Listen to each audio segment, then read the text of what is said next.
Hello. It's pouring rain with thunderstorm and lightning,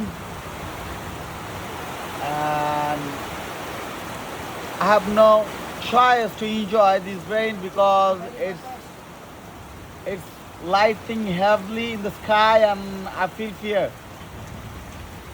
And I'm showing you the courtyard of my grandmother's house.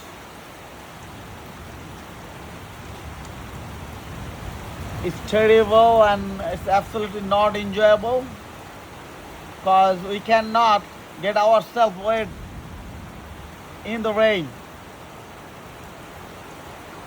মুই এখন একটু মগো ভাষায় translation করি মনু যা আম্মেগো বুঝাইতে আসলাম। একশের বৃষ্টি, বজ্রপাত এবং এটা মনু কোনো প্রকারে এনজয় করার কোনো সুযোগ নাই, কারণ যে পরিমাণ বাতাস বাইরে বইতাছে মগো কলজা যেমনে কাঁপাইতে আছে। এতে আজগো মোরা থাকলেও থাকতে পারি আর আজগো বাঁচলেও বাঁচতে পারি। ওই দেখেন গাছগুলোর অবস্থা, তামসাটা দেখেন মনু, ভিতরে একশের ভয়। ভেজমুখ কেমনে মনু, এই আর পানি যে কাল রে মনু, এই যে কুম্বা গাছটা এ হালার পাহালায় ভেঙ্গে পড়িয়া গেছে, কইতে পারেন কে? কারণ ওর শক্তি চেয়া ওই গাছে কুম্বা হয়েছিল বেশি। দেখেন ওই গাছটা কটুক আর কুম্বা দিয়েছে কতগুলা, তো ওই ভেঙ্গে পড়বে না, মুই পড়মু।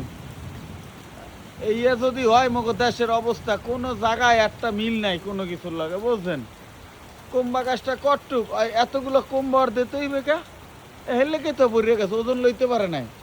আর যোগ্যতার চাইয়া ওই ফলাইছে বেশি এবং এই কারণেই সে ভেঙ্গে পড়ছে। এই আমি কইতে আসলাম আম্মেগো, এই হইলে মোর নানু বাড়ির উড়ান আর এই হইলে মগো বরিশালের ঘর, বুঝছেন?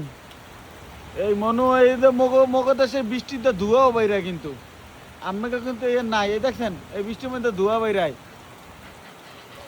একশো সমস্যার মধ্যে আছি, দেশে আইছিলাম এনজয় করতে, কিন্তু এনজয়ের মধ্যে এই যে মগজ একটা তামসা শুরু হয়ে গেছে আকাশে, এনজয় নাই মগজ।